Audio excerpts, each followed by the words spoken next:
Trading at Schwab is now powered by Ameritrade, bringing you an expanding library of education with even more ways to sharpen your trading skills. Access new online courses, insightful webcasts, articles, engaging videos, and more, all curated just for traders. Plus, guided learning paths with content designed to fit your unique interests. No sifting to find exactly what you need, so you can spend your time learning to trade brilliantly. Learn more at schwab.com/trading. It's like a Stephen Harper love fest as the former PM offers advice for Canada in the age of Trump. This is Now You Know. I'm Rob Snow. Going beyond the headlines. Now You Know with Rob Snow on News Radio. Stephen Harper has never been so loved. The former Prime Minister was at center stage again in Ottawa, where he was celebrated again, this time at a gala marking the 20th anniversary of his first election win back in 2006. It wasn't always like this. Before there was Trump derangement syndrome, there was HDS Harper derangement syndrome. There was the scene of a Senate page, Brigitte de Pape, standing in the middle of the Senate floor during a throne speech, holding a sign that said, "Stop Harper." I think that the main message, was written on the sign, "Stop Harper." Most Canadians, in fact, 1 out of 4 eligible voters only voted for the Conservatives. And so I think we really need to take action, and frankly, Canada needs an Arab Spring, and now is the time. Public servants in Ottawa went so far as to hire an airplane to circle the Peace Tower, towing a banner that read, "Harper hates me." There were Harper hates me buttons and Harper hates me t-shirts. And there were attack ads from the Liberals, like this one.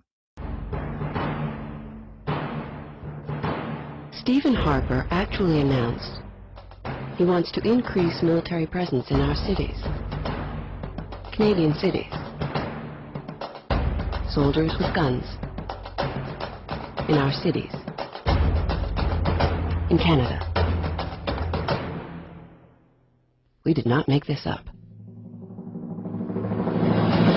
Choose your Canada. Last night, Mr. Harper offered a bit of humor on how much times have changed. I am delighted to be back in Ottawa and, well, how things have changed. Everybody's now waving at me with all 5 fingers.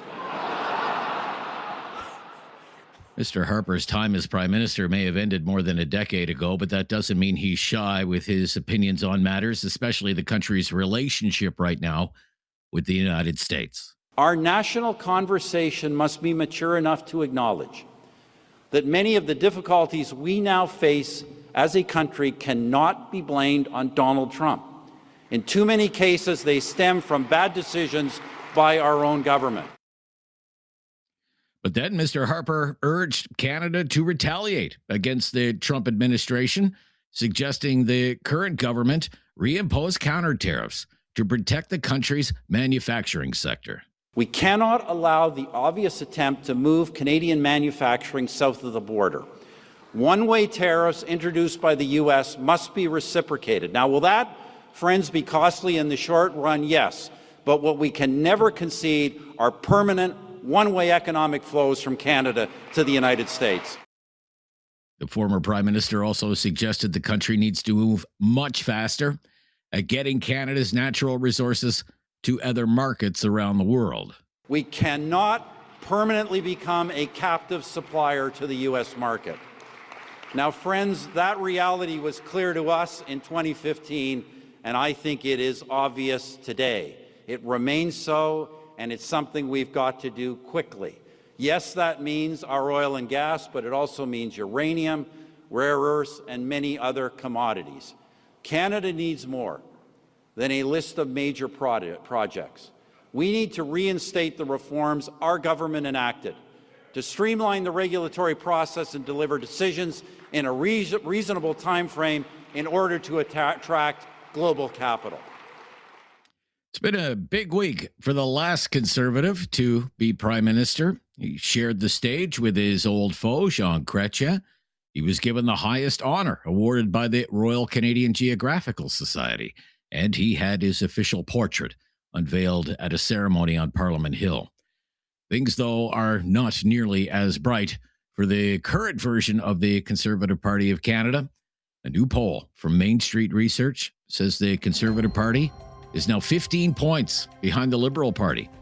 The Liberal Party is above 50% support. 50% support nationwide, meaning it would win a massive majority government if an election was held today. I'm Rob Snow. This is Now You Know. Coming up, Michael Taube, columnist for the National Post. He knows a thing or two about the Harper years. He was there. He was a speechwriter for the former Prime Minister, so he'll have a lot to say. And on our Newsday panel today, every Thursday, something new for you. We call it Focus Nova Scotia. Our Nova Scotia political commentators are going to join us, and we have a lot to discuss. You're listening to News Radio.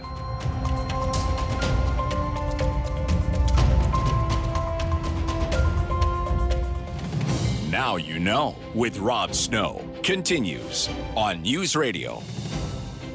And he's my friend on the right side of things. Michael Taube is back with us, columnist for the National Post, Troy Media, and Looney Politics.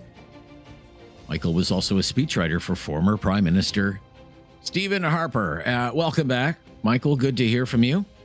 Thank you very much, Rob. Hope you're having a good day, too. Yeah, very good. Well, Stephen Harper is the person of the week in Ottawa, that's for sure. Yeah. His time as Prime Minister being celebrated all week.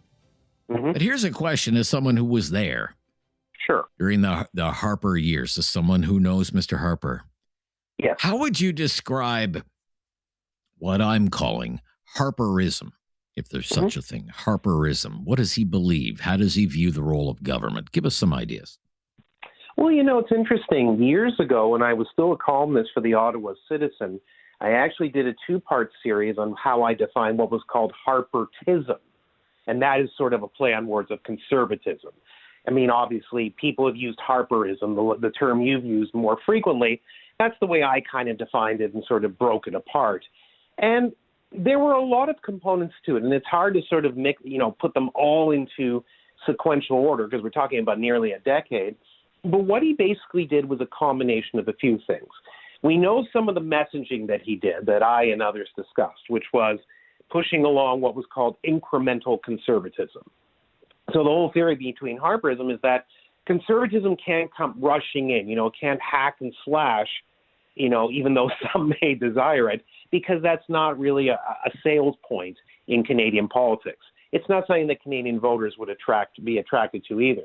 They would want to understand what conservatism is, and you have to sort of gradually bring it into the mindset, especially because the Liberal Party of Canada, as we know, has governed this entire country for most of our history, or the majority of it anyways. So one was incremental conservatism. We also, things that I and others talked about, was Harper's ultimate goal, which was to build a conservative Canada within 10 years.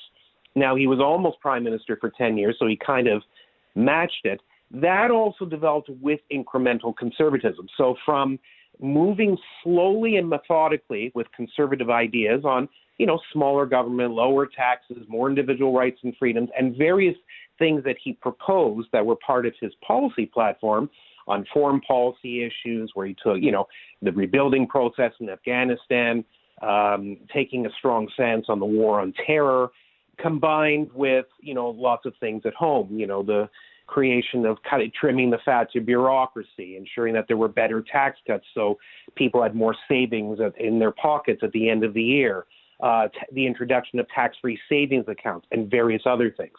So that methodology from incremental conservatism would then, in his mind, and that was what the party's main goal and the government's main goal was to build a conservative Canada within 10 years. Now, Harpertism, just to tie a little bow in it, was something I defined as Tory centrism.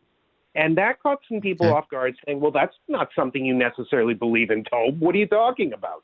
Well, that's not Michael Taube. That's not Michael Taube. That's right. Well, I mean, but it's also not a lot of other Canadian Conservatives or small C Conservatives. But Tory centrism was basically the way to ensure that the right-leaning blue Tories and the left-leaning red Tories basically had a home, because at that point, although there are red Tories around, red Toryism as a philosophy, or left-of-center conservatism, has largely dissipated in society and morphed into the current Conservative Party of Canada.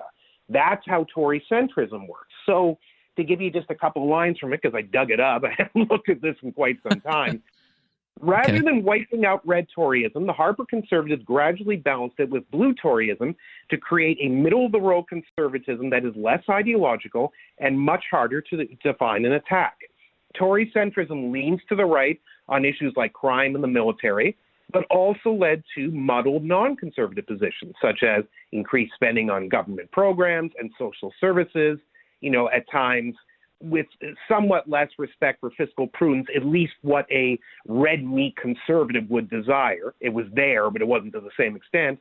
And the disappearance of social conservative values, not that it was completely thrown off the screen and obliterated into space, but it wasn't the main focus. It was just part and parcel of what the Conservative Party of Canada was. That, in a very, very long-winded analysis, is really what Harperism is. It's a cornucopia of many different ideas and many different things, and quite frankly, without Stephen Harper at the helm, it would never have happened. Yeah. I made my own bullet list, and some of them are, classic small C conservative positions: lower taxes, smaller government, as you mentioned, personal freedom and liberty.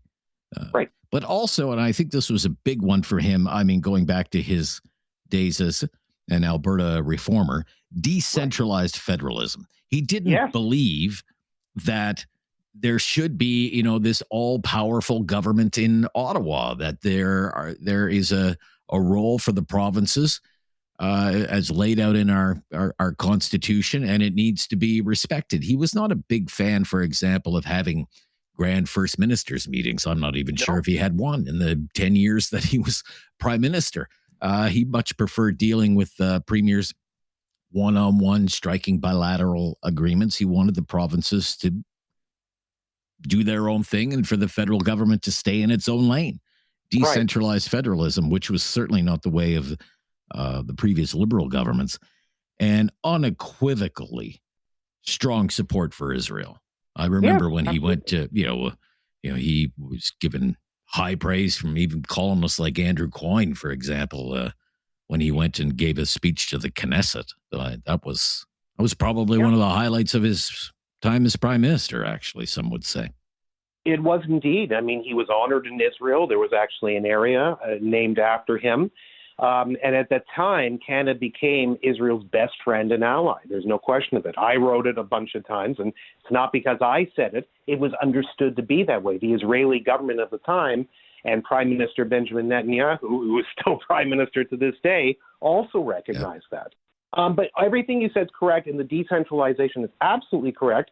Much like the magic term, the pendulum swings, one of the things that he fought for was Senate reform, even though it was a very hard road to hoe and in the end was unattainable. It was because he didn't want the federal government or major institutions to control what the provincial governments he believed and others believed could work. All right. When we return, we will turn our attention to a very, very interesting international story. Michael and I, from time to time, will talk about the politics of the UK. Big day there today, because it appears that the Prime Minister of the UK is in serious trouble. Keir Starmer leading a Labour government there, and it all has to do with the Epstein files. When we come back, this is News Radio.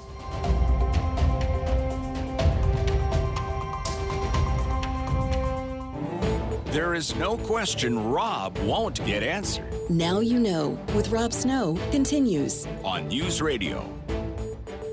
Michael Taube is back with us. National Post columnist, Troy Media, Looney Politics, read him there as well. Speechwriter for former Prime Minister Stephen Harper. And from time to time, we talk about UK politics. Today, It's certainly one of those days.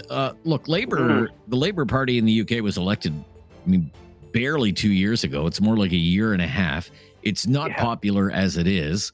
Some of the polls have them in second place. Some of the polls have them in third place. The most popular party right now is Reform UK, led by Nigel Farage. So they're already in tough. And now they've got this scandal to deal with because the Prime Minister, Keir Starmer, appointed this individual, Lord Mendelsohn, real mover and shaker in labor politics, as his ambassador to the United States.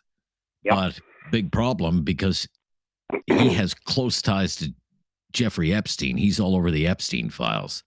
Correct. So Starmer basically groveled for his job today. And there are mounting calls from within his own party for him to resign. What do you think about this? What do you think is going to happen here? Well, make no mistake about it, and I'm not saying this because I'm a conservative and I would enjoy seeing him fall. He is in huge, huge trouble right now. He might get past it, but boy, he's going to be like the dark clouds we always talk about that follow a leader. This one's going to follow him for a very lengthy period of time. This is not something he can escape easily.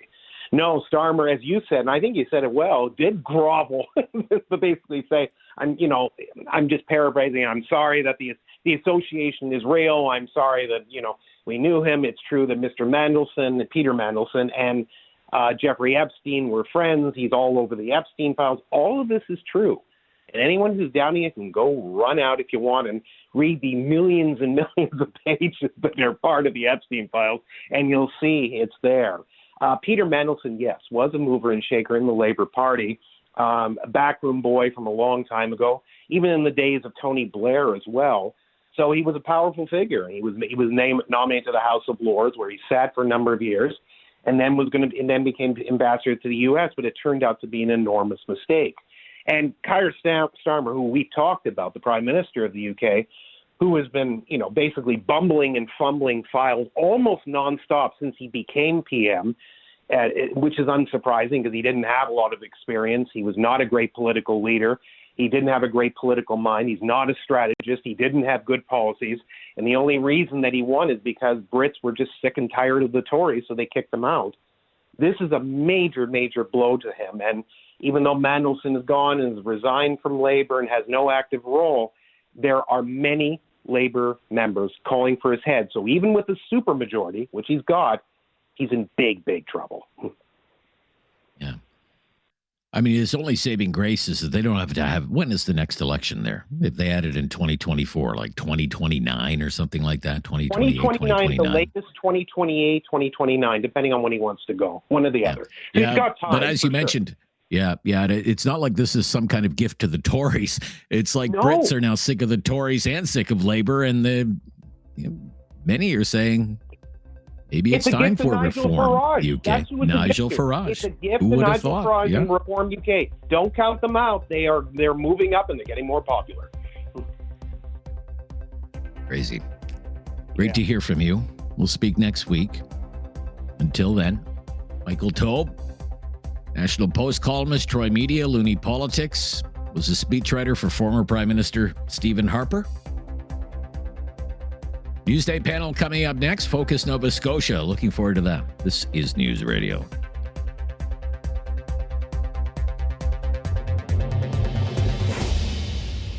You have questions. Now You Know with Rob Snow has the answers.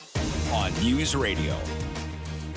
Time for our Thursday Newsday panel. On Thursdays, it's Focus Nova Scotia. Joining us today, Clinton Desveaux, columnist, political commentator. Hi, Clinton. Good afternoon. Pleasure to be here, Rob. Yeah, very good to hear from you. And Lisa Blackburn, former Halifax City Councillor, NDP candidate, no stranger to our listeners in Halifax on 95.7 News Radio there. Hi, Lisa. How are you? Hello. Great to be with you. Thank you so much for doing this. Yeah, my pleasure. -1 in Halifax right now. Where I am near Ottawa, -8. We are on the air in Calgary. Can we all beg Calgary to send us their weather? +8 there right now. Yeah. I'll take on a way to 15. Yeah, on our way to a high to 16 degrees. Very nice. Not bad. The infamous Chinook. We need that all over Canada Chinook right now. Yeah, I'd take one right about now. I sure would. I want to start with kind of an open question conversation starter. If I said the biggest issue facing Nova Scotians right now is, how would you fill in the blank? What would you say? Is it housing affordability? Is it electricity rates? I read so much about electricity rates, traffic, transit. Clinton, what is the big issue? I think the big issue has to be affordability, the cost of housing, the lack of housing, whether it is traditional homes or apartments and condos. So there really is a housing shortage, and that stock needs to catch up because it's really out of balance. And of course, the big problem is that in Nova Scotia, half of Nova Scotia's population lives in the city of Halifax. So you're talking somewhere in the neighborhood of around 550,000 residents. And that rapid growth in population has really occurred over the last decade. Right. And so how has that changed? Say the makeup of the city, the makeup of the real estate market, Clinton, in Halifax. It sounds like it's gone haywire. It has. So what's occurred in Halifax, specifically over the last 5 years, the city of Halifax has had population growths anywhere between 2.1 and 4.4% per year, depending on the year. That's slowed down significantly over the last 12 months because of some minor changes that the federal government introduced around immigration numbers and those kinds of things. But it has created this problem. And then the province of Nova Scotia, the premier, progressive conservative premier Tim Houston, he essentially went over the heads of city council and said, we're going to use our provincial powers and ensure that fourplex residences can be built essentially anywhere in the city to try and catch up on that housing stock. So that's kind of sort of how I see things unfolding. And that really has become the predominant issue in the greater Halifax area. Right. Housing affordability. Lisa, what would you say? What's the big issue? I'm just, I'm to agree with Clinton, but I'm just going to say affordability, period, stop, end of sentence, because it's affordability of all things. Housing, absolutely.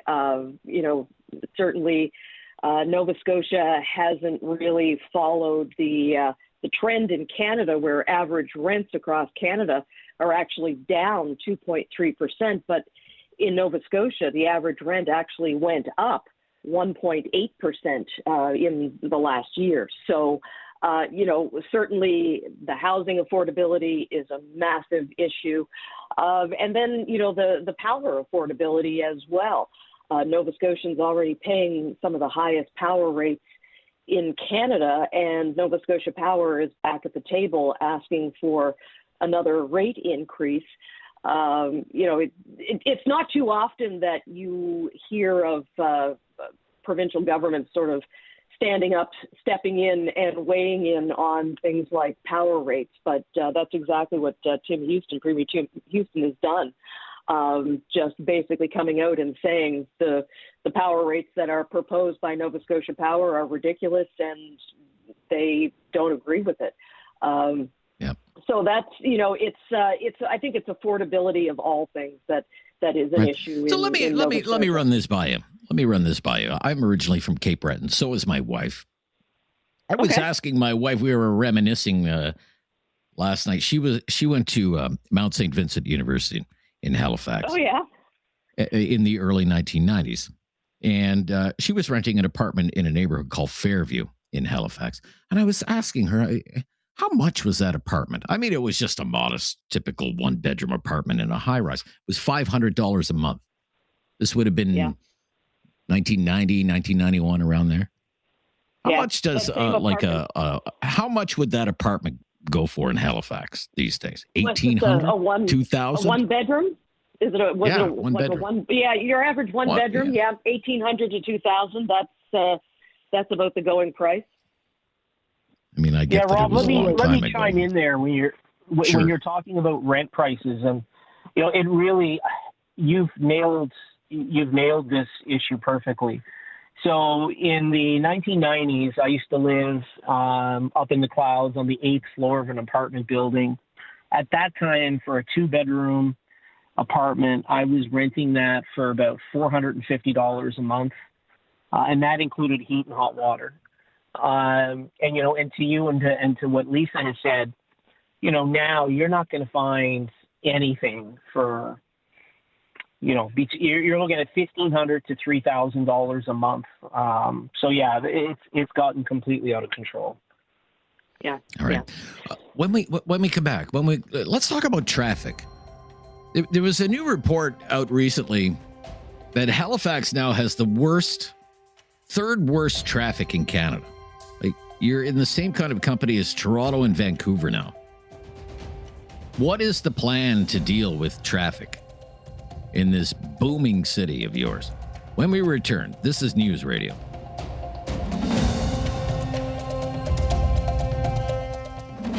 No question goes unasked or unanswered. Now You Know with Rob Snow returns on News Radio.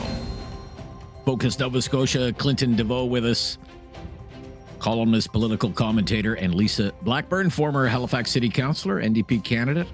Traffic. You've got big city traffic in Halifax now. According to recent data. In fact, today, Thursday, is typically the worst day for traffic in Halifax. So good luck, everybody. At 1:45 Atlantic time right now. Rush hour be in full swing if it's not already. But traffic in Halifax now among the worst in Canada, behind only Toronto and Vancouver. Congratulations on your bronze medal. But own the podium. Own the podium. What is the plan to deal with this? Bike lanes? Is it bus rapid transit? LRT? I could say a few things about LRT. Is it new roads? Is it wider roads? Just what some? Lisa, I think what would you say? A little bit of everything. I think, it's got to be a combination of all the above. I mean, the city's population has grown by more than 60,000 people since 2021. And, the geography of Halifax is such that it's basically the urban core is a peninsula. So there are only a few places that you can get in and off the peninsula. So it's the geography is working against us for sure, but there's got to be an improvement in transit. I mean, the traffic experts have pretty much been unanimous in that HRM has to invest more in transit. It's got to be bus rapid. We've got to look at commuter rail. All of those things, because this is a problem that's only going to get worse. The other part of it too is that with work from home, there's no rhyme or reason to traffic patterns anymore. I mean, once upon a time, you could pretty much guarantee, Mondays and Fridays were going to be busy days for commuters, but now there's just no predicting it, and that makes it even more difficult. Okay, Clinton. What would you say? Well, Rob, unfortunately, the answer to your question is there is no plan. The city of Halifax is convinced that if it simply ignores the problem, that nobody else will notice it, except, of course, everyone sitting in the traffic.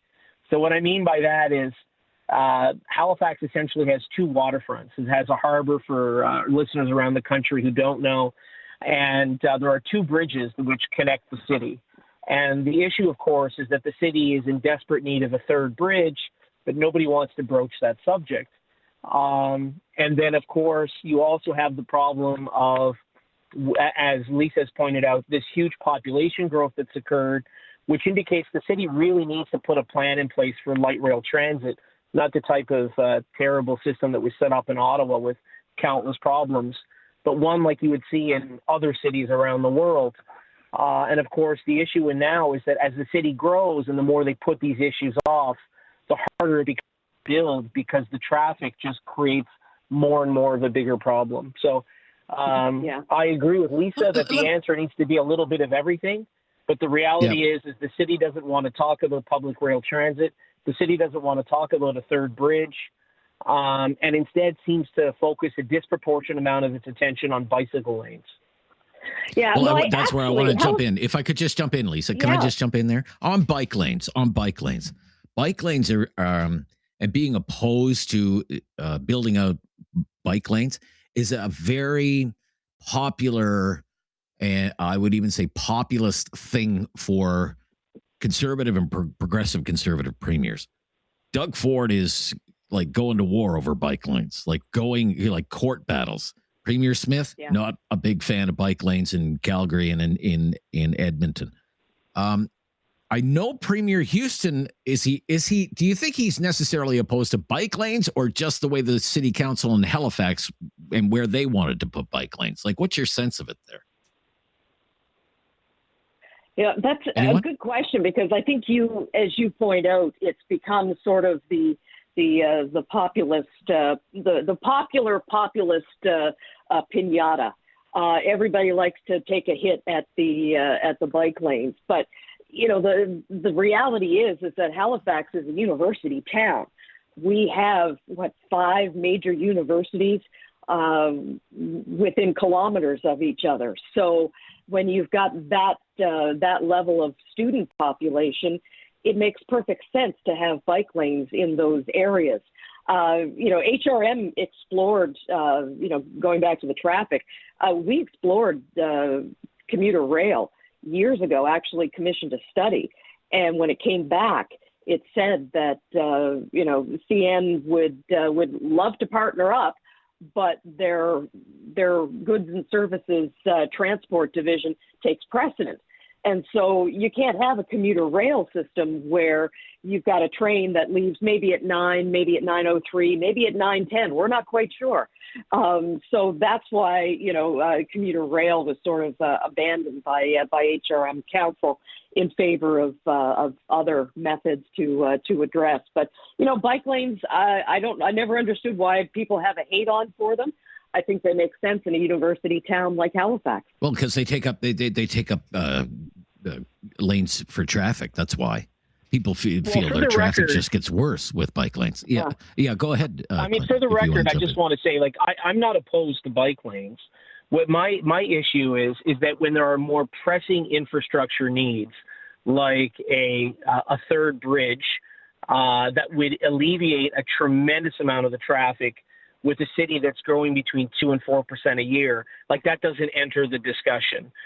I'm not opposed to bike lanes if we're going to talk about a public rail transit system, like a light rail transit system, but that doesn't enter the discussion either, unfortunately. Okay. We'll be right back. It's transit-oriented and traffic-oriented parking fees, paying to park on Saturdays. When we return, this is News Radio. Critical thinking is not dead. Now you know with Rob Snow. Returns on News Radio. It's our Blue Noser panel today. Focus Nova Scotia, Clinton, Desveaux, Lisa Blackburn. I'm Rob Snow. So let me get this right, Clinton. If I park at a parking meter in Halifax, I don't have to pay on Saturday at the parking meter. Is that right?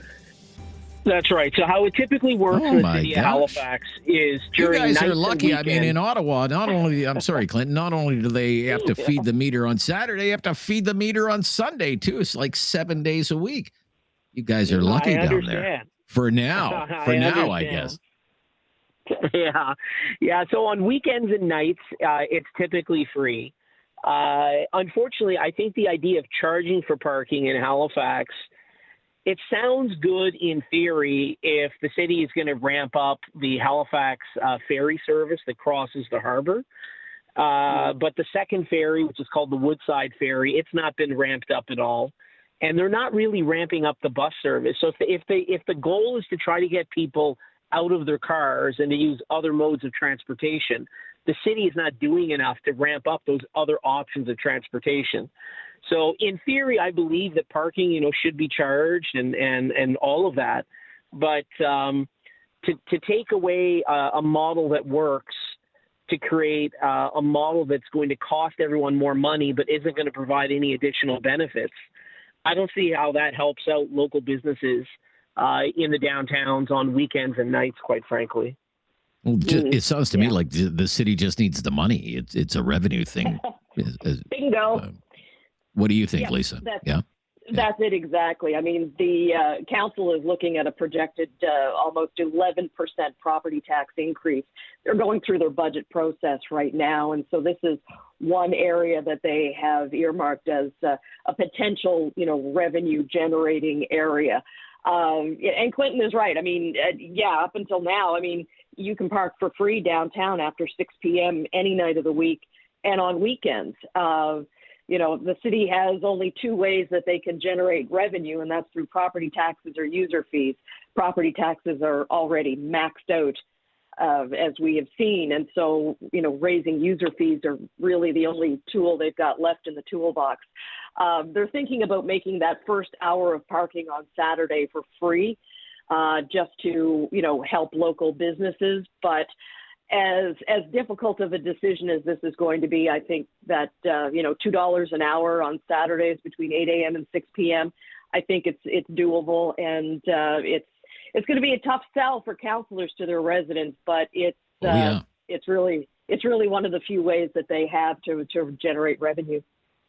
That dinging you here is the councillors' inboxes saying, "You've got mail."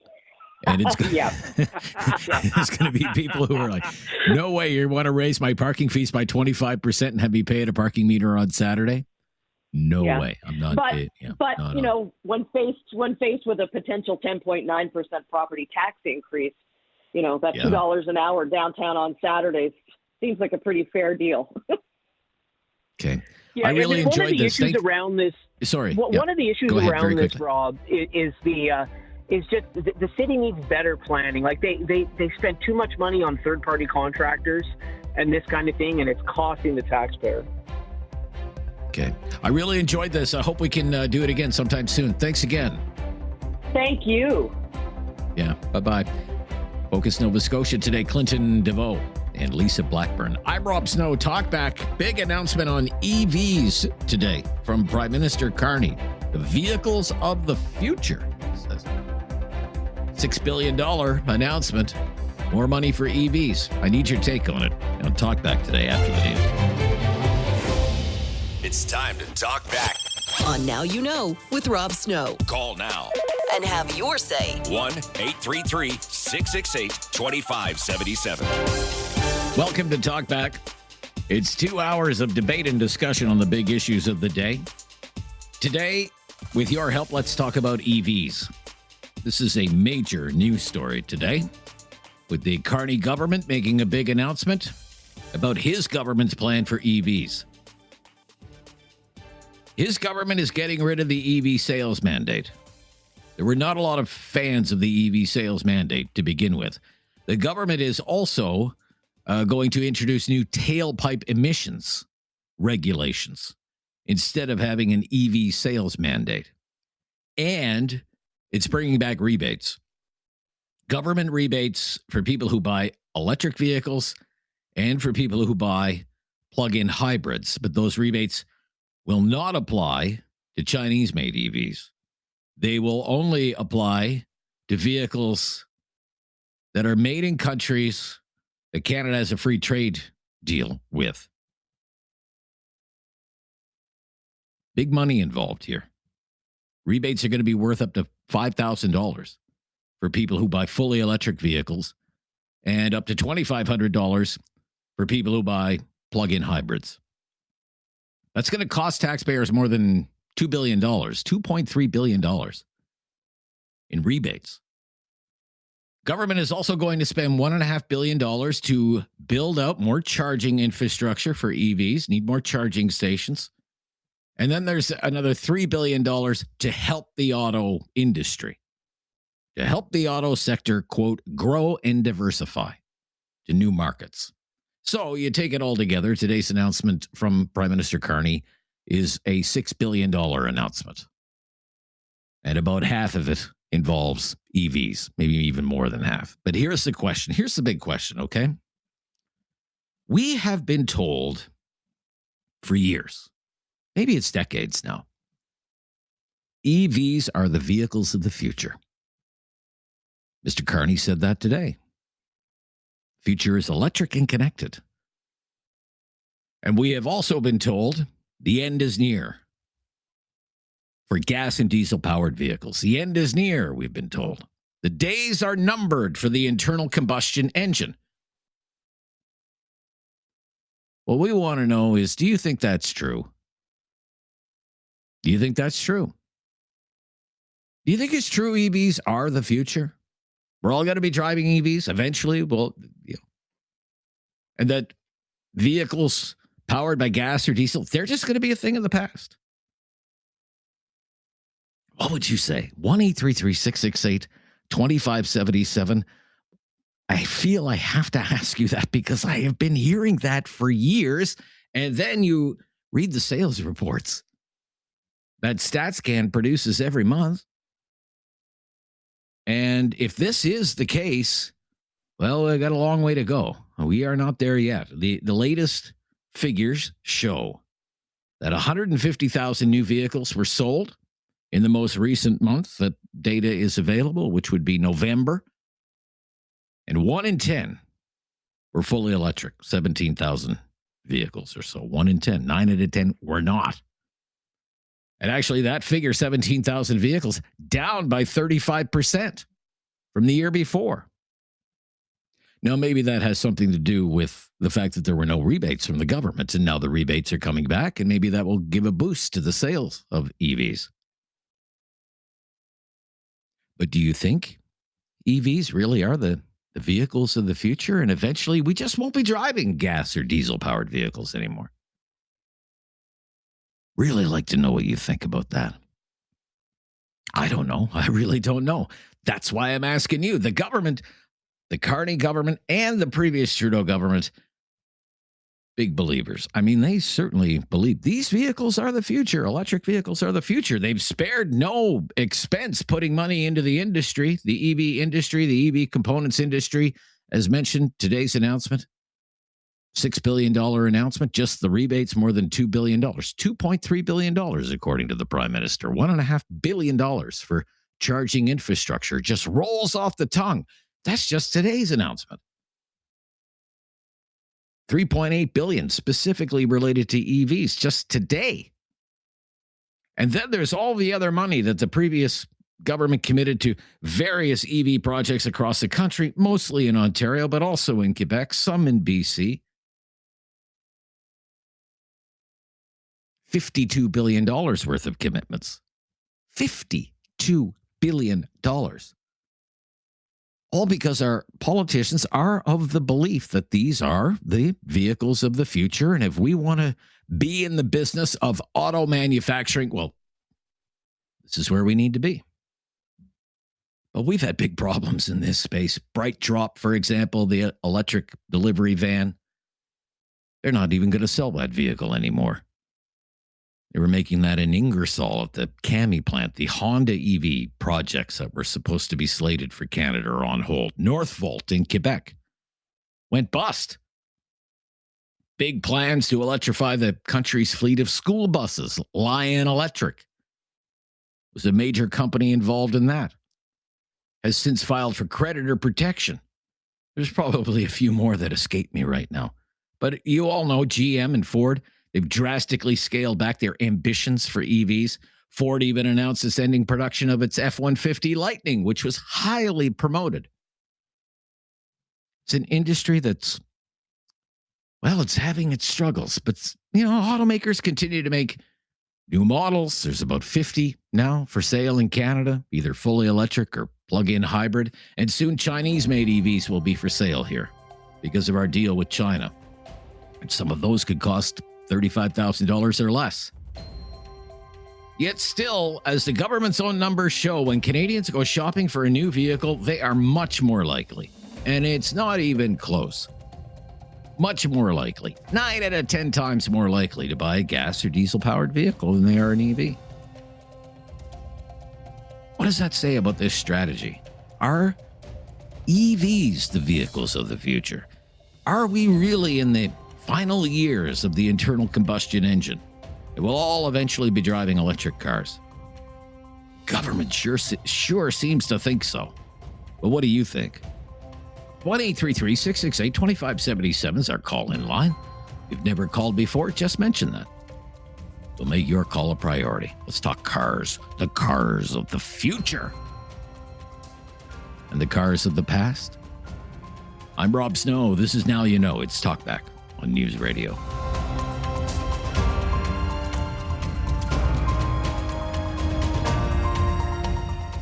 Have something on your mind you want everyone to know? Call now. Hello. 1-833-668-2577. It's Talkback on Now You Know with Rob Snow. $6 billion announcement from the government today, all related to the auto sector. $3.8 billion of that related to EVs. Sales mandate is gone. That was a Trudeau policy supported by Mr. Guilbeault. That's gone. Tailpipe emissions regulations. Instead, rebates coming back for people who buy EVs and for people who buy plug-in hybrids between $2,500 and $5,000, max $5,000. Mr. Carney said today, these are the vehicles of the future. Do you think EVs are the vehicles of the future? Do you think eventually we'll all be driving EVs? Gas and diesel-powered cars are going the way of the dodo bird? What do you think? 1-833-668-2577, starting in Halifax now with Paul. Hi, Paul. Good to hear from you, Paul. How you doing? Yeah, very good, Paul. I am interested in this in the sense that I think that even though electric cars may not necessarily be the vehicle of the future, I think we're going to see probably a real cross, I don't know what you call it, a cross-reference of different vehicles. Gas is going to hang on for a while. Diesel is going to hang on for a while. Let's face it, diesel works better for larger moving vehicles like trucks and ocean-going ships. It works better for those. We're going to need petroleum products. We got about 150 to 200 years worth of oil left in the ground, so that's not going anywhere just yet. But it is proven that, we are polluting the planet more. And we're finding plastics everywhere. So, there's a big push to get rid of petrochemicals or at least reduce them. Electric is definitely more efficient. And if we can do things in Canada anyways, like producing hydroelectricity, wind farms, all the different ways we can produce energy more cheaply than petrochemicals, then let's sell the oil in Alberta. If Alberta wants to make lots of money, that's great. Let's keep them happy. And let's keep Quebec happy with the hydro and wind farms here maybe in Nova Scotia. But I think electric is going to be a big part of that. I think electric cars are going to be, it might not be the whole thing, but part of it. You think there's a place for it? Absolutely. Absolutely. It's much cleaner. But you don't think, because people are predicting the demise of the internal combustion engine. You realize that, right? Eventually it will. You don't think that's going to happen, though? Oh, I do, but for a while. Not imminent. It's not imminent. You do. Not imminent. Okay, not imminent. Okay, thank you so much. You've got us off to a great start. Let's go to Jackie's in Central Alberta. From Halifax to Central Alberta. What do you think, Jackie? Hi, can you hear me? Hey, I hear you just fine. Go ahead. Okay. So, I have my CSC and I do investing. That's what I do. So, if you actually Google how many proven global reserves, crude oil reserves we have in the world, right now it's only 1.77 trillion barrels. So that's roughly about 47 years to 50 years. That's it. And if you use new technology, that would maybe give it another 20 years, maybe. But here's the interesting thing. Hydrogen, do I think that engine will be coming along? Yes, I do think, because of natural gas reserves. But then you got to think that's also a finite resource. If you actually Google alternative energy for fuels, it's mind-boggling, the things that they're actually coming up with now. And believe it or not, one of them is actually seaweed. So yes, will the internal engine be gone? You bet. And really? Will everyone have to drive? Oh, God. It has to be. I mean, would you say, how soon do you think that's going to happen? Is it 5 years away, 10 years away, 25 years away? Like what kind of time frame do you have in mind? I'm just curious. Well, here's the thing. Yeah. with the oil reserves, so when I was talking about the trillion oil reserve, so that is cheap oil reserves. Do you understand what I'm talking about? So that's easily accessible. Like you would say, recoverable oil reserves. Recoverable, I think, is the term they use. Yeah. Okay. Exactly. So if it's not easily recoverable, that increases the price all the way down the line. And do I think with technology keeps moving. You can't stop technology. And do I think 20 years from now we'll all still be driving combustion engines? No, I don't. Because technology moves. And with if you actually Google ConocoPhillips, you Google the big oil companies, they have already huge divisions dedicated to alternative fuels. They don't have going to survive as a company, they need to adapt. And that's exactly what the car companies are doing. If they're going to survive, they need to adapt. I mean, but they also need people to buy their products. They need people to buy the products. And right now, 1 out of 10, 9 out of every 10 vehicles that move from a dealer's lot they're not EVs. They're not fully electric vehicles. I don't think they're selling now because people have that option. And do I think in the next 20 years they're going to still sell readily? Probably not, especially in Alberta. But 20 years from now, do I think they will? Yeah, because there will be no other choice. All right. Thank you, Jackie. Interesting points that you make. The goal, according to this announcement from the Prime Minister today, the vision is 10 years from now, well, really less, by the year 2035. So 9 years from now, 75% of car sales will be EVs. 75%, about 10% now. We're going to hit 75% in 10 years.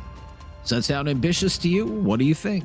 EVs, the topic of the day on Talkback on News Radio.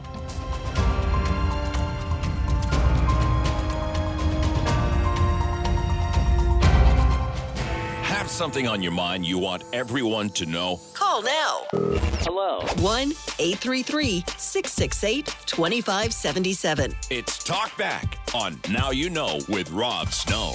Again, the rebates are coming back from the federal government for EVs. It's going to cost $2.3 billion. Rebates are up to $5,000 when you buy a fully electric vehicle, up to $2,500 for plug-in hybrids.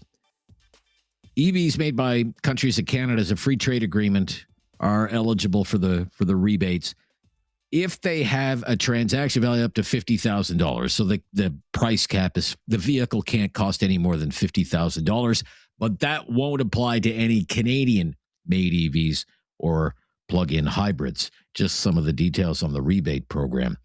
Reza in Calgary. Hi, Reza. Hi, how are you? Yeah, very good. Do you think EVs are the vehicles of the future and that the internal combustion engine is going to be a thing of the past? No, I have an EV and I have an ICE engine vehicle. I have both of them. EVs have a place. It's great for city commuting in the city. We are a big country. The distance between cities are great. We have cold winters. EVs are not efficient, but they have a lot of advantages. They don't cost much to operate. They're beautiful for the city driving. But with this technology and with this electrical grid we don't have the infrastructure to support 75% EVs. We can even keep up with our ACs in summer. Well, the Prime Minister, just on that point, Reza, the Prime Minister said, today, and soon we are going to unveil our plan to double electricity generation in Canada. They're going to double it. Let's see if electricity it production. Okay. Let's see if that happens. That's not done yet. But what happened? This is waste of money for rebates. I got my EV when the rebates were happening. After the rebate, the reason I got it, I was worried the rebates are disappearing. So my friend got it after rebate, same price. because as soon as government terminated the rebate program, the companies reduced their price.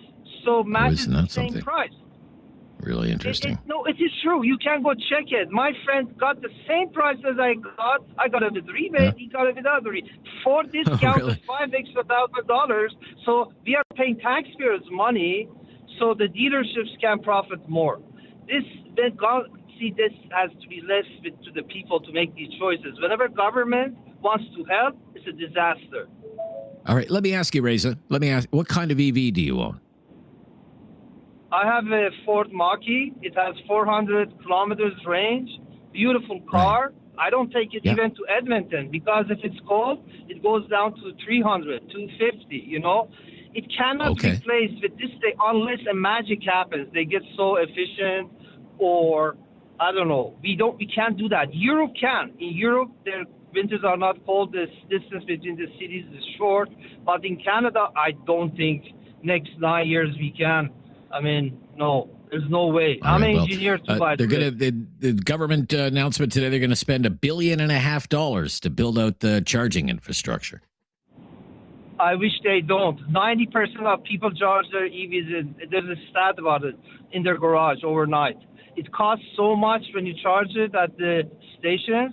That's the reason. For me, it costs $10 to operate my EV. If I go to the fast charge, almost costs as a gasoline. So there's no point even running an EV. So I don't think it adds up because I own one and I see its practicality. It's not for Canada. It's a waste of taxpayers' money to do that what government is doing. I hope they don't do it. Okay. Ford Mach-E. That's what you bought, right? Ford Mach-E?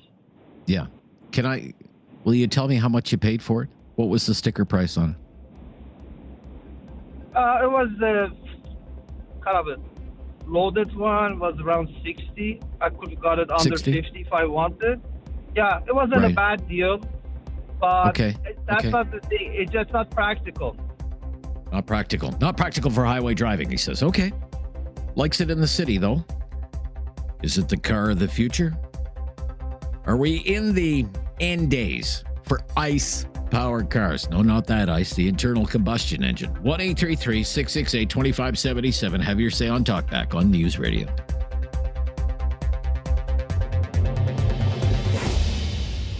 To know. Call now. Hello. 1-833-668-2577. It's Talkback on Now You Know with Rob Snow. EVs, our topic of the day. Are EVs really the vehicles of the future? Will we all be driving EVs in the future? Is the internal combustion engine going away, going out of style, soon to be a thing of the past? 1-833-668-2577. Rocky View, Alberta, I believe, is up next. Blaine. Hello, Blaine. Hi, Rob. How are you doing today? Yeah, very good, Blaine. Very interested in the topic, sir. What's your opinion? I honestly think your last caller summed it up quite nicely. The current technology, EVs work great in an urban setting, but as soon as you are on the highway, traveling longer distance, like myself, I travel coming up on 200 kilometers round trip a day just to get to and from work. So being limited by the current vehicle limitations, it's just not viable in the short term. So it kind of just seems like a reframing of the Liberal Party's green push as a general rule, but I'm not sure if I can add too much more than that. Okay. The goal is to have 75% market share for EVs in 10 years. How realistic is that, do you think? That 75% of vehicles sold would be EVs in this country? I think that's an absolute pipe dream. You're going to be lucky if internal combustion engines are going anywhere in the next century in total. You're going to see a big branching out of different alternative fuel sources, and currently they're doing a push for the EVs. But as you said, with the infrastructure currently as it is, even if they're pushing to create more, it's not enough. There's no incentive for someone that travels to tie themselves to these centers. Right. But if you, say, didn't have to travel, I don't know if this is a daily thing for you. What'd you say, 200 kilometers round trip to get to work? Yep, thereabouts. Okay. If I lived, let's say you lived in the city and your commute was 25 minutes. Would you consider it? I probably would. I think maybe do a push for the stratification rather than the blanket that they love to seem to put on things. So do the push for EVs in cities, build the infrastructure there and make it more accessible. That's just fine. But to make it a blanket push cross-country in a place as big as Canada is not very well thought out. Okay. All right. Thank you. Yeah, good to hear from you today.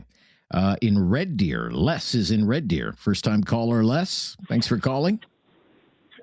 Yeah, hi there. I got a couple different perspectives. I've worked in the oil and gas industry for the last 20 years, and I'm on the end of life aspect of oil and gas, where we go in and we clean up old derelict sites. A lot of these sites are 2-3 hours back into the bush, and in the winter times, we get on the road at 5 a.m. We drive for 2-3 hours, get to site, work for 8 hours or 10 hours, and then come back out. An electric vehicle isn't realistic. We have nowhere to plug in. I've worked in the Arctic a year ago. I've worked in Northwest Territories, Northern BC, and all over Alberta. And a lot of these sites that we're going into, there is absolutely no infrastructure. Like, these places are running on diesel generators in small communities. And I think the idea of a one-size-fits-all, EV for everyone isn't realistic. A lot of times we have to tow equipment and office trailers and things like that back into these remote locations. How is that work going to continue if we have to stick with an EV and we have a shortened lifespan? I also have 2 kids. One is in Edmonton, one's in Calgary. They have absolutely nowhere to charge. So a lot of people in apartment complexes that don't have the ability to plug in will be stuck to charging stations. I'm currently also working on a transmission installation project in Alberta. It's a 50-kilometer line, and it's taken 15 months to get 50 kilometers of transmission line installed. And there's a lot of hurdles to that. It took many years to plan. It's taking, many years to execute. And, our infrastructure is aging in Alberta, and it's just not capable of handling that. It's going to cost billions upon billions of dollars to upgrade our grid to be able to satisfy the demand that's upcoming in the next 10, 15 years. Again, the Prime Minister said today, soon to come, his government's plan to double electricity generation to meet that sort of demand. I'd like to know the details about that. I'd like to know how much that's going to cost as well. Well, it's like saying I'm going to put a high-pressure water pump on the end of a hose. If you don't increase the size of that hose, you'll blow it up. Our grid has limits, and you can increase your production, but your lines and transmission sources may not be able to accommodate that. So the power infrastructure companies will need to upgrade significantly to be able to manage. And that's a huge investment. And so I think that it is a pipe dream, insisting everyone go to an EV. Like I say, I fill up every 2 days. I'm getting 9.8 liters per 100 on my vehicle. I'm driving 1,000 clicks every 2 days. So an EV for a lot of us out in the industry, working with our vehicles as our office, it's not practical. Okay, thank you. Be right back. EVs, the topic of the day. $6 billion auto-related announcement today. Big money day for the Prime Minister. $3.8 billion of that related to EVs, the end of the sales mandate, the return of rebates, and another $1.5 billion for charging infrastructure. And the claim once more from a new Liberal Prime Minister that these are the vehicles of the future. This is where Canada needs to be. But do you believe that? 1-833-668-2577 and have your say on Talkback. Have something on your mind you want everyone to know? Call now. Hello. 1-833-668-2577. It's Talkback on Now You Know with Rob Snow. Go to Dave in Halifax, get his take on EVs. Hello, Dave. Hi, Dave. Yes, I'd like to know where our Liberal government's getting all this money from, billions and billions of dollars. Is he paving the way for Chinese EVs to power up or something? Is that something? Anyways, we have the people's favorite company here, Nova Scotia Power, had us turn down our power or power down the best we could as we went through a real winter here and still are in a deep freeze. And that could be the result of plug-ins, heat pumps that we want to promote as well, straining our Tufts Cove over in Dartmouth side of the harbor here, our beautiful harbor, that our electricity is powered up by coal and natural gas that comes from the United States, our fine neighbors to the south, and that's how we get our electricity. So let's not kid ourselves. We're still burning carbon to power up our EVs. Another thing, Rob, I'd like to say, and I fortunately have stocked away a little bit of silver, real silver, rare earth minerals. Silver is in EVs. There's about 3 ounces of silver. If you've looked at the silver prices of late, now it's dropped a little bit, but it's only going to go up, right? In a Tesla, 3 ounces of silver in its circuitry and what have you. And a lot of rare earth minerals, folks, are in these EVs. Rare earth, right? Limited. And to build these EVs, keep in mind, too, in these vehicles, there's a ton of plastic, right? Fossil fuel plastic, mostly plastic in almost everything that we use today. Well, you get that. You get that in a gas-powered vehicle too. Lots of plastic in a gas-powered vehicle too. Right. And let's look. You know what's a car battery? You've had to change a battery in your vehicle, a carbon, a combustible engine vehicle, heavy as hell, right? And lots of toxins, lots of dirty little things in those batteries. I must confess, I don't know, not educated enough on a big battery that goes into a EV, but they're very heavy, I understand, and there's a lot of nasty things in those things. I'd like to break that. I'd like to get some information on that, but that's easy to do. But what I can tell you is there's a lot of rare earth minerals in these EVs that have to go in them to make them operate. Yes, well, maybe that's good for Canada. Maybe that's good for Canada because we have a lot of that stuff.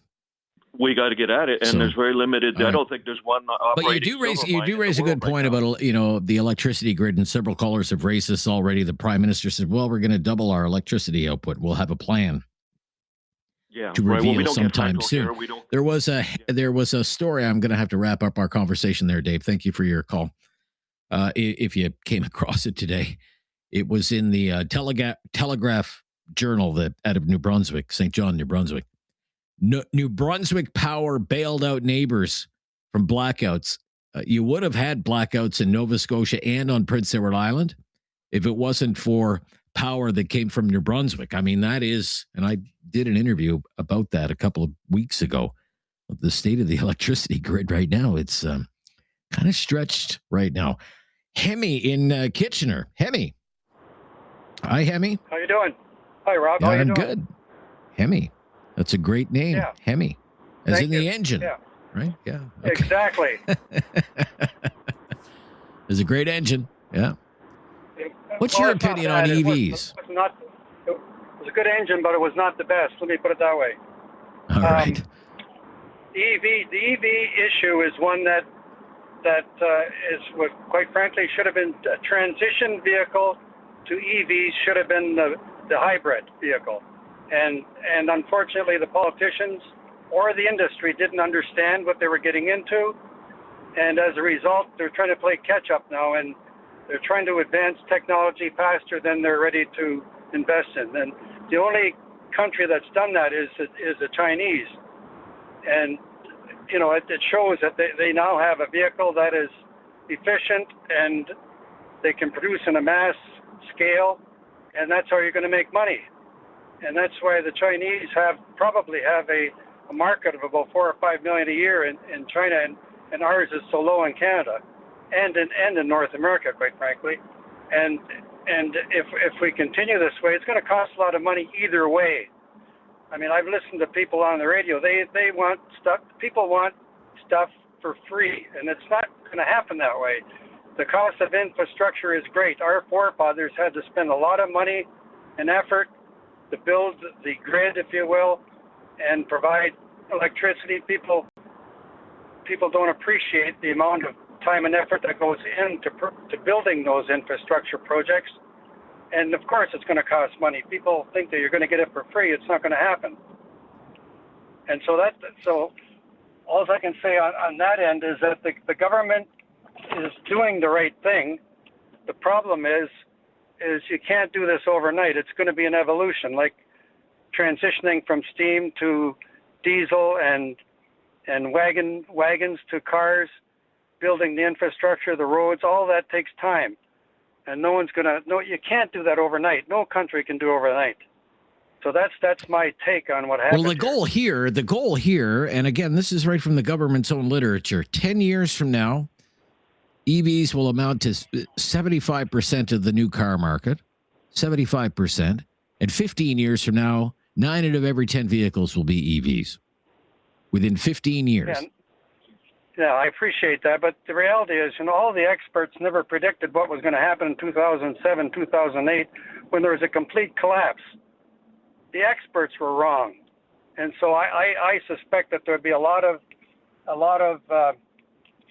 ICE engines around beyond what the experts are saying today. But the reality is that the only companies that have really prepared themselves for the transition through via the hybrid has been the Japanese car companies, and that they build now, they sell it. It's sold before it comes off the line, and so they've prepared themselves well. And unfortunately, the Detroit 3 and some of the other companies in Europe, they just weren't ready for this. Interesting. And it's unfortunate, but that's the way it's going to be. The hybrid is going to be the transition vehicle, and the sooner people understand that, the better the industry is going to be. Unfortunately, okay. Thank you. Gotta go. Yeah, we gotta go. Gotta wrap it up there, Hemi. Thank you. There are rebates for plug-in hybrids up to $2,500, according to the announcement today. Let's keep the conversation going. This is News Radio.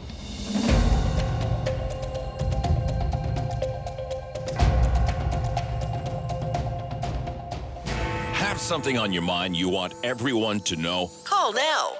Hello. 1-833-668-2577. It's Talkback on Now You Know with Rob Snow. Are EVs the vehicles of the future? Gas and diesel-powered vehicles soon to be a thing of the past? What would you say? As Mr. Carney makes a big EV-related announcement today in the billions of dollars. Back to Halifax. John is in Halifax. Hi, John. All right. Let's go to southwestern Nova Scotia, down in Yarmouth. Brian. Hello, Brian. Hey, Rob. How you doing? Yeah, very good, Brian. Thank you. What's your opinion? Well, as you know, I live totally off-grid, and I'm now excited to get a BYD Chinese electric vehicle with a rebate and power it myself. Just to be clear, the rebates will not apply to Chinese-made EVs. The Prime Minister made that clear today. Won't apply. So if you're hoping to buy a $35,000 BYD EV, you're not going to get it for $30,000. I hate to break that to you. That's bad news. But are they the vehicles of the future? I don't think that they're vehicles of the future. I have a homestead, and I will always need my diesel tractor, diesel truck. But the second I can get a nice EV, reasonably priced, I'll get one. Okay. How would you say the charging infrastructure is around where you live? Do you have any issues there? Nova Scotia Power is not reliable enough for that. Okay. So you're going to have to, so at your place, because you are off-grid, we've talked about this before, solar panels and whatnot, you would charge it off your own little setup that you have there. Is that right? Yeah, easily. Yeah, I'm not using it. All right.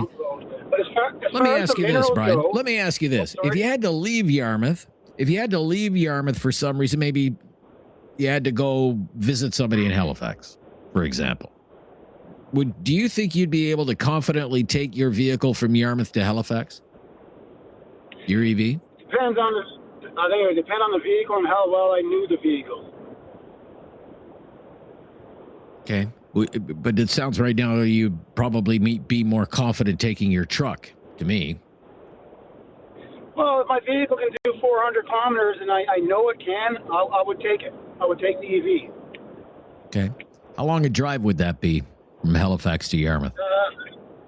3 hours. 3 hours. 330 clicks. 330 clicks. Okay. Well, it would seem to me that most of them are getting that kind of range already. Some people are worried about, the range in the winter. Is that something you would be concerned about, using it in the winter? That could be a concern, but like I said, you'd have to trial and error and figure it out, I guess. You got to have some input for the output. Right. Okay, Brian. I hate to break it to you about not getting a break on your made-in-China electric vehicle, but the Prime Minister was pretty clear today. The rebate will only apply to EVs that are made in Canada or with countries that we have a free trade deal with, which means they don't apply to EVs that are made in the United States, of course. It's time to talk back.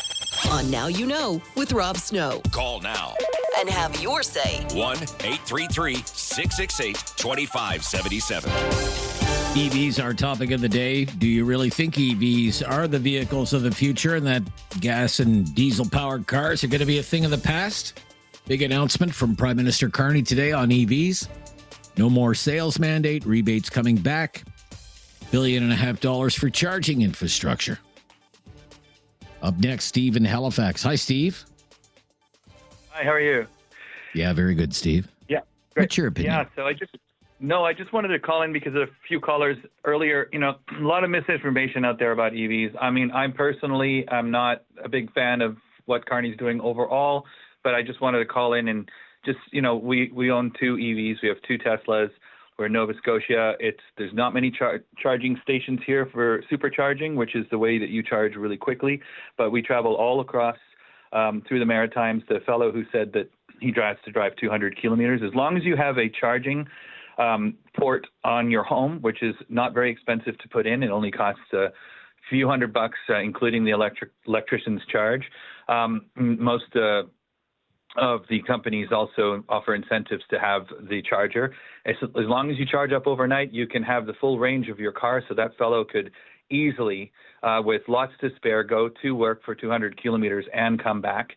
Also, the other fellow who talked about the rare earth minerals, if you just do a simple search, I know people don't like to use AI very much, but the simple Grok or GPT Gemini search will yield that is a misnomer. The rare earth minerals inside EVs are not a dangerous thing. They're not rare to get. They're not difficult. They're not bad for the environment in the amounts that they're in. As well, all of the other things about the plastic, you are absolutely correct. Gas cars have just the same amount of materials in them, if not more, because there's a lot more components. There's a lot more actually. Anyway, so I can go on. Let me just counter one thing. Just let me counter one thing, okay? And you correct me if I'm wrong. The lithium. Getting the lithium is very environmentally damaging, is it not? Well, there's lots of, if you look it up, the amount of the extracting the lithium in comparison to what you need to actually make gas vehicles, like the environmental damage. Like if you actually go and do a search and just query, tell me the difference between building a gas car and building an EV and compare, and it will send you out tables and it will give you the comparisons. And it's really surprising when you look at it. It's actually not much different. If anything, it's better. And so there's been a lot of misinformation out there put out by, like legacy auto company, the gas car, ICE vehicle kind of proponents of that. There's a lot of pushback. Now, I totally understand about the grid. I think that we need to move to clean energy, like things like nuclear has a lot of bad in the history, due to the Cold War and all of that stuff. Ontario is making multi-tens of billions of dollars investments in new nuclear and small modular reactors. What do you think about this goal, as cited by the government today? 75 within 10 years, 75% of new vehicle sales in Canada could be EVs. Is that realistic to you? It's realistic in terms of them looking out, but what people need to also remember is that autonomy is going to be a huge thing in the next 10, 15, 20 years. By the time there comes to those numbers, I think there's going to be a lot of autonomous vehicles, and people aren't going to need to actually own vehicles. They're just going to call it like Uber. It's going to be, you're going to get a driverless vehicle show up at your door and, take you wherever you need to go.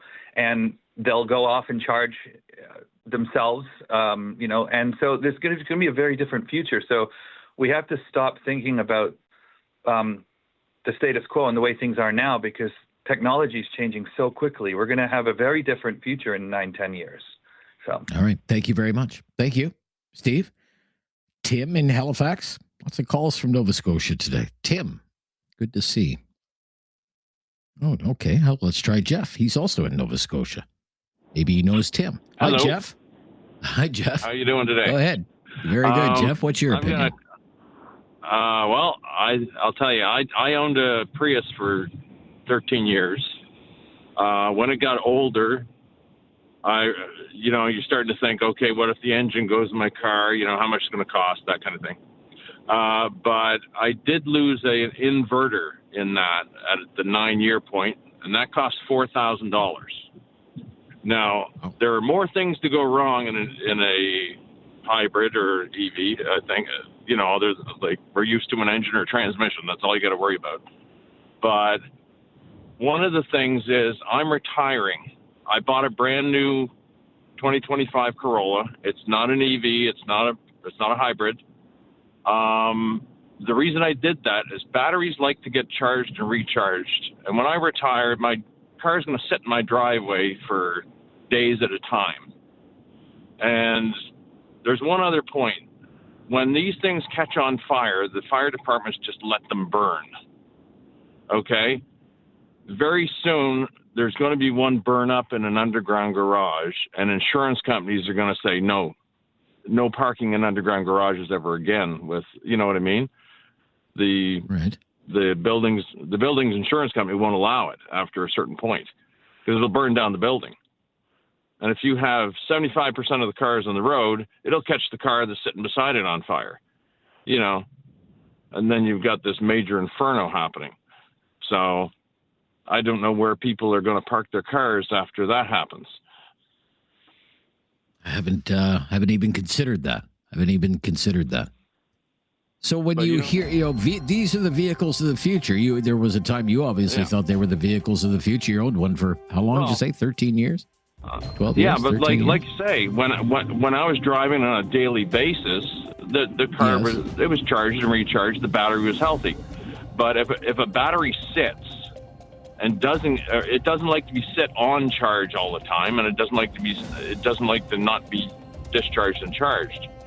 It's but like I say, that one of the biggest things is, insurance companies are going to jump up and down if they have to pay for a big building that caught on fire because of a car battery.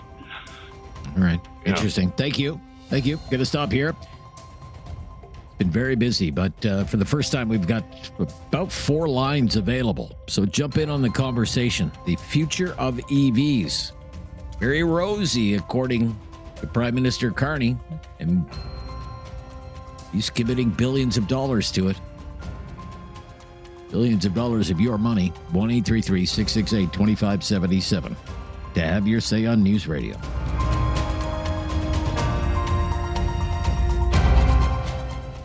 Have something on your mind you want everyone to know? Call now. Hello. 1-833-668-2577. It's Talkback on Now You Know with Rob Snow. It's $3.8 billion committed by the federal government to the EV space. When you include the rebate program and the money that will be set aside to roll out charging infrastructure, all in the government's belief that this is the wave of the future. EVs are the vehicles of the future. Gas and diesel power cars, they'll be a thing of the past. Is that what you think? 1-833-668-2577. And up next, Francine is in Foothills, Alberta. Hello, Francine. Hello. Hi, Francine. What's your opinion? Very good. Thank you. I don't think they're economical. I live 16 kilometers from the nearest store, so I'd always have to have it charged to go anywhere and stuff like that. In the winter, they drain batteries so bad because you need the heat. In southern Alberta, we can get really cold in the winter. Yeah, it gets really warm, too. It does. We are very warm today. I'm outside with no jacket on. Yeah, that's and nice. My son, who's an electrician, says there is not enough infrastructure to support everybody having an electric vehicle. Well, not right now. Again, you have to stay tuned on that. The Prime Minister is promising a plan. Going to double electricity output in the country. Yeah, Gotta he see said the that's plan. not, my son is an electrician. He said that's not going to happen for at least 40 or 50 years. Oh, really? Okay. Okay. To get that much electricity. How far did you say you were from the store, from the nearest store? 16 kilometers, but that's... Well, that's not far. I mean, come on. It's not far, but it's just you could take an electric golf cart to the store. Yeah, I don't think they would appreciate me on Deerfoot doing that.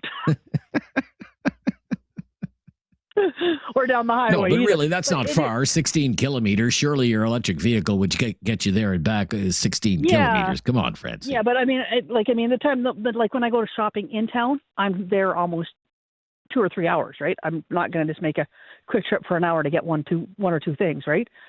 So then I have to make sure it's staying warm and charged while I'm out. And Costco doesn't have any places to plug my car in.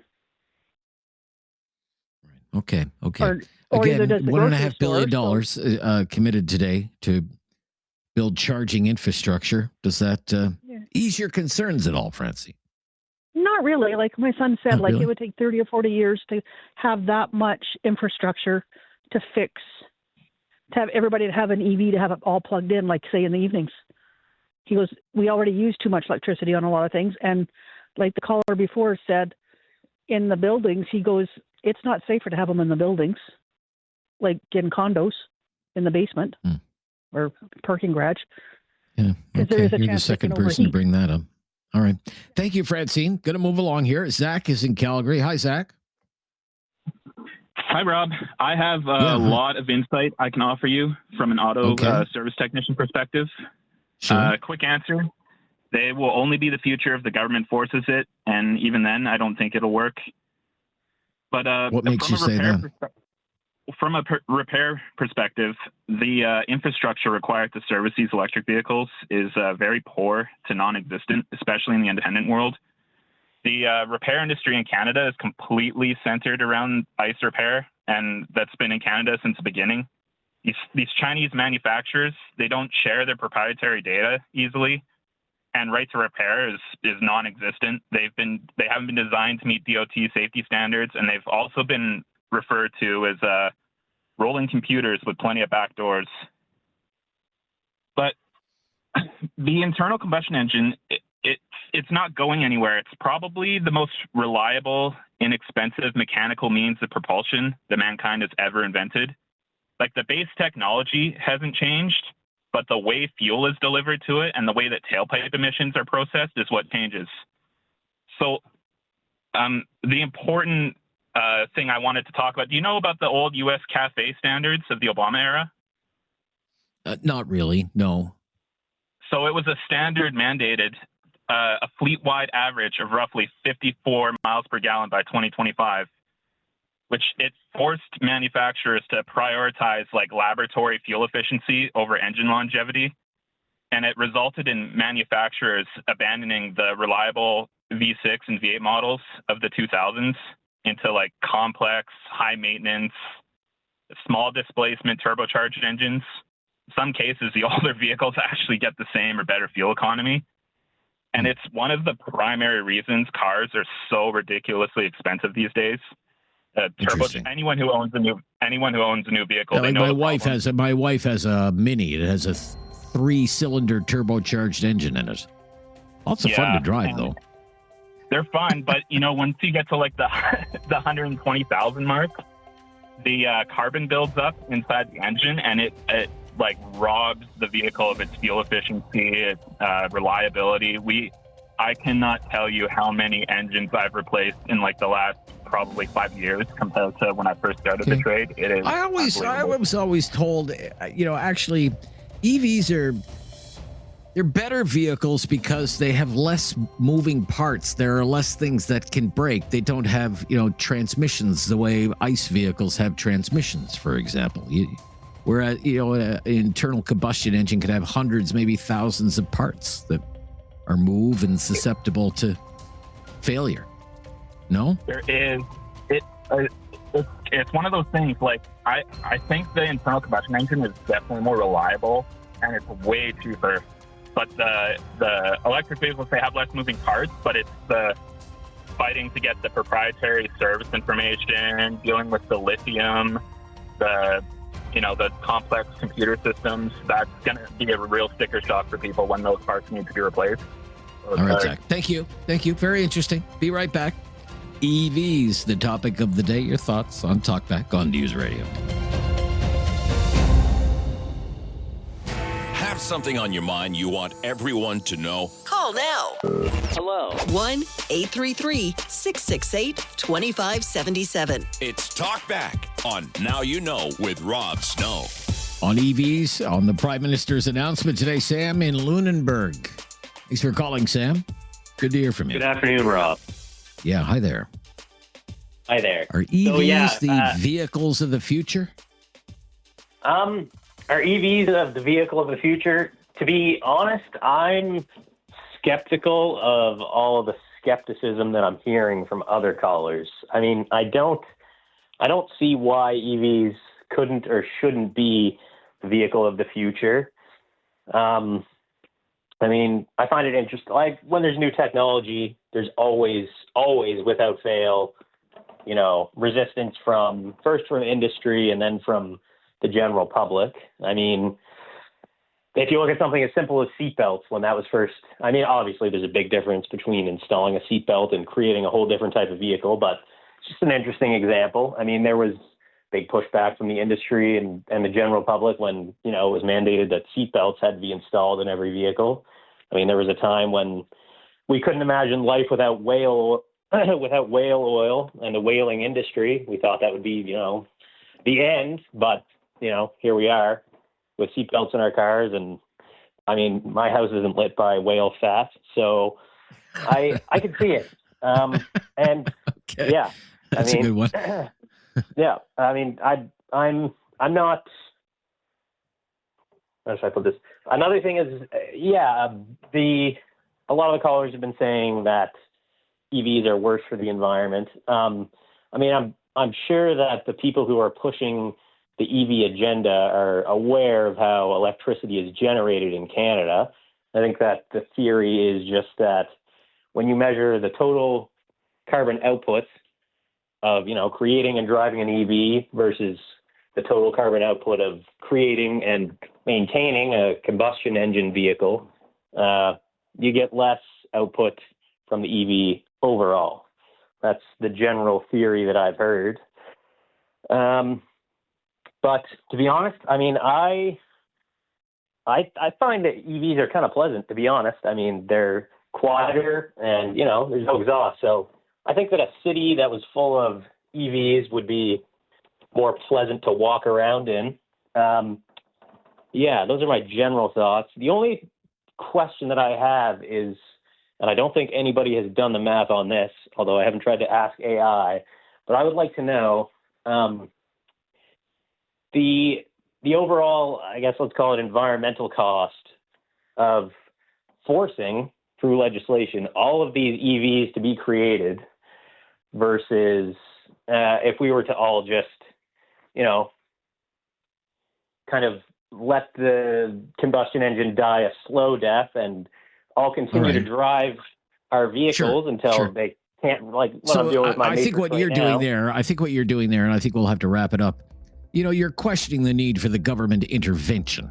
Essentially, the government picking winners and losers, or forcing people, if you will. through things like rebates and whatnot into these vehicles. I can understand that. Maybe you're, a little bit against what you view as government intervention. Don't want to put words in your mouth, but that's kind of what I take away from our conversation today, Sam. Thank you for your call in Lunenburg, Nova Scotia. We'll go to Sylvan Lake next after the news. This is News Radio.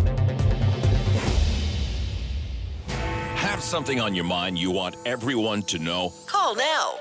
Hello. 1-833-668-2577. It's Talkback on Now You Know with Rob Snow.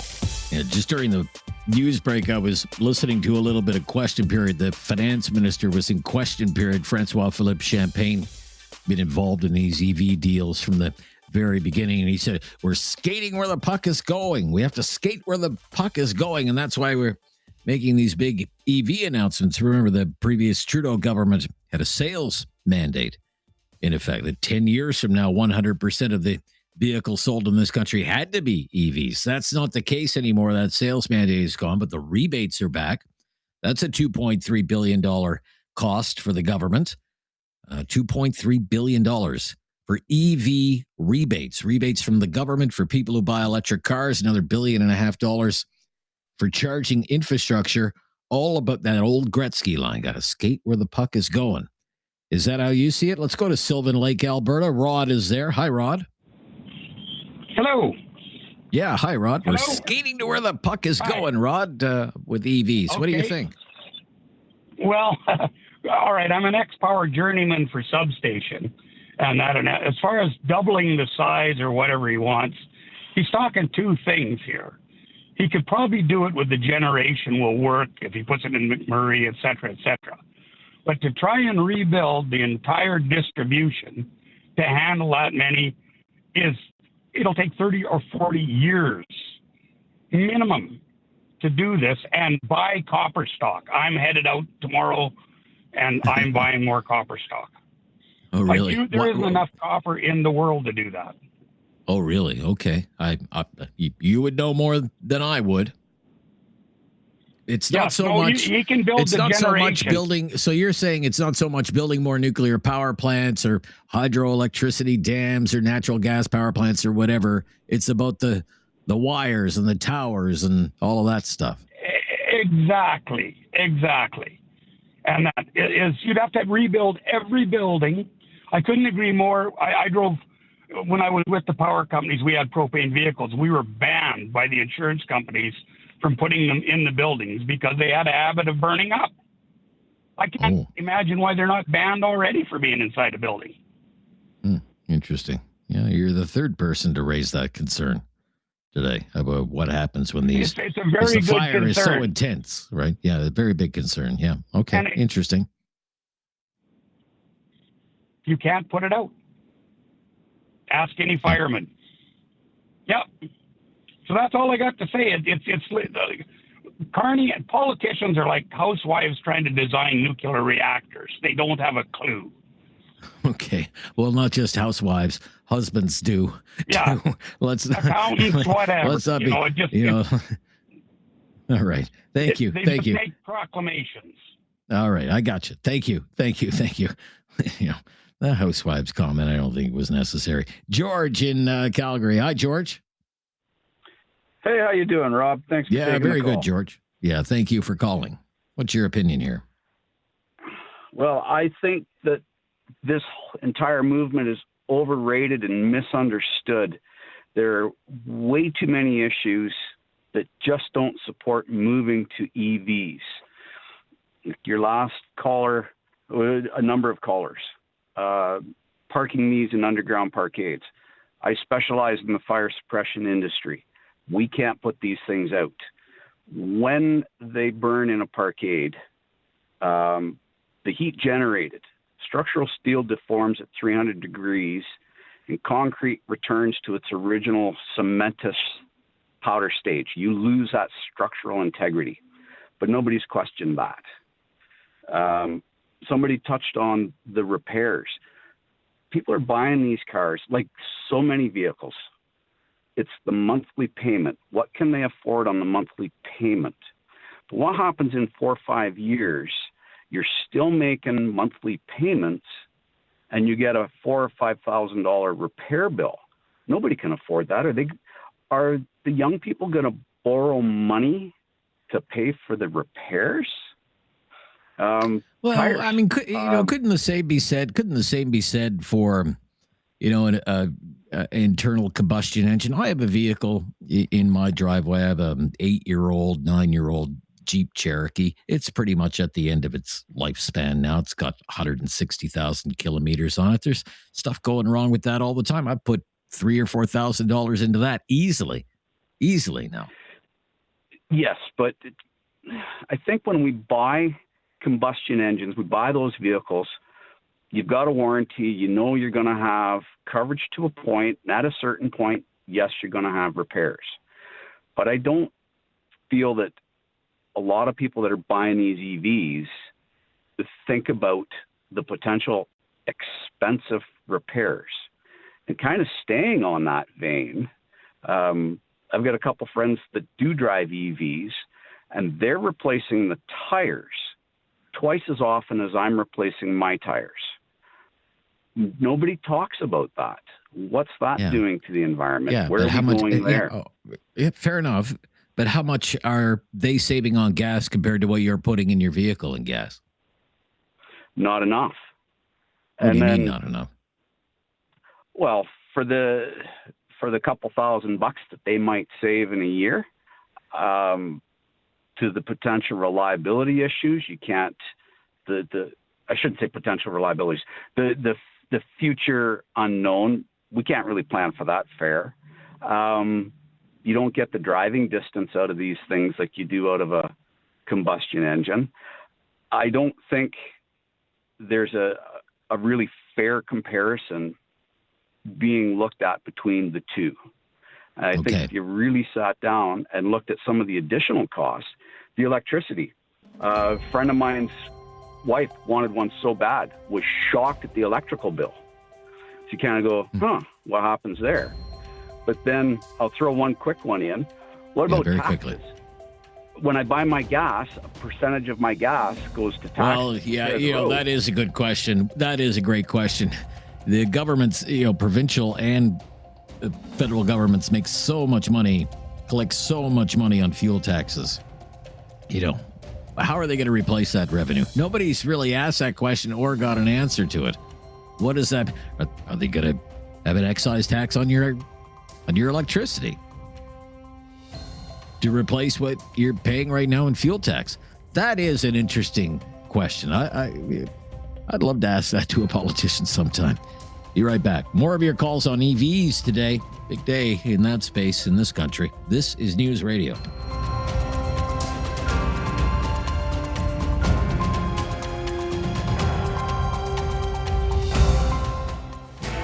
Something on your mind you want everyone to know? Call now.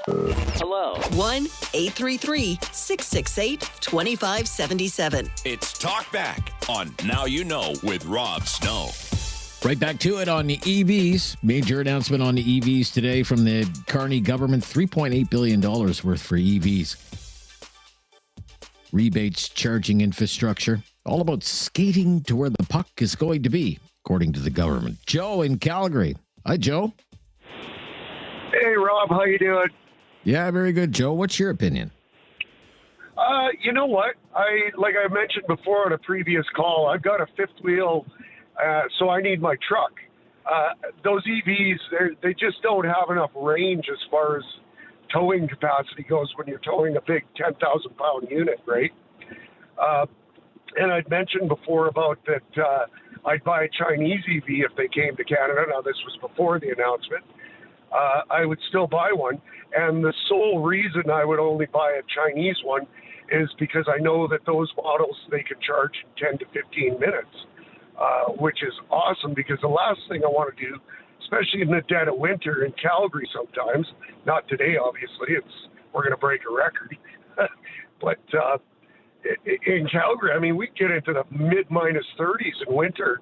So now you got half the driving time. The last thing I want to do is like Tesla owners got to do, sit there for an hour, hour and a half charging my car.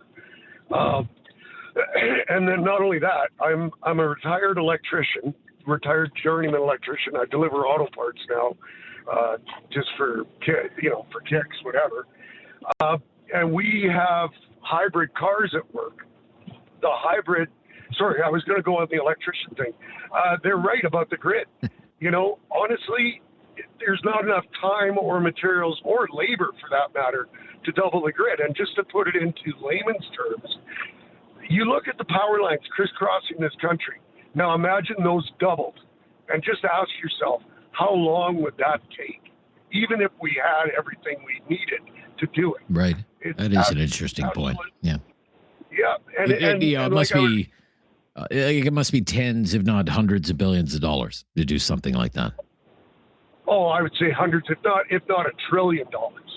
I mean, our infrastructure electrically across this country is amazingly huge, and to double that, that's a pipe dream, And getting back to the EV, on towing, you have a fifth wheel.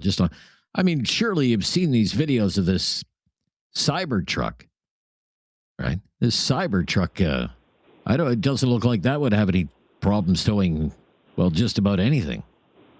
Well, yeah, but what about the range? That's what I'm getting at. Range, once you put a load on those batteries that much, you're going to half their capacity to go.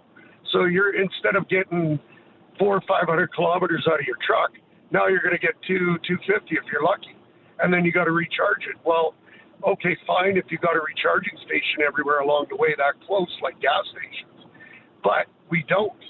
And not only that, the time it takes. My ultimate goal in a few years, I'm going to take that fifth wheel of my truck and dog and travel across Canada back and forth all the time. And there's no way I'm going to do it with an electric vehicle. Okay. Thank you. Good call. John is in Calgary as well. John, thanks for calling, John. Hi there. Hi, Rob. Great show, as always. Thank you. And I couldn't disagree more with the previous caller.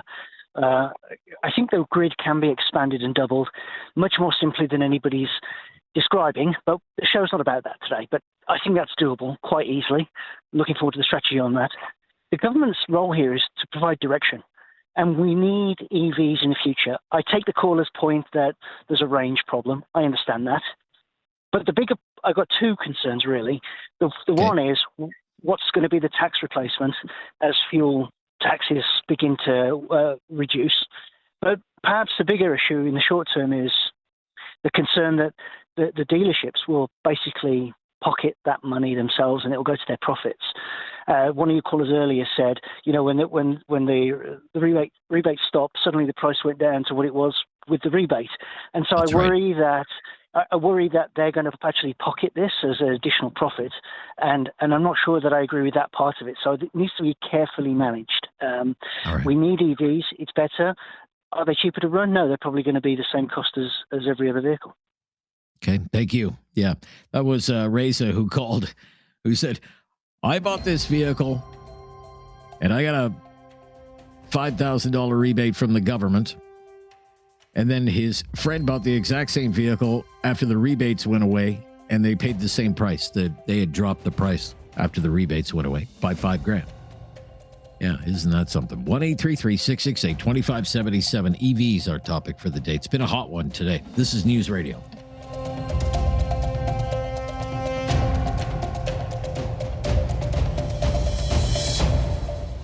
Have something on your mind you want everyone to know? Call now. Hello. 1-833-668-2577. It's Talkback on Now You Know with Rob Snow.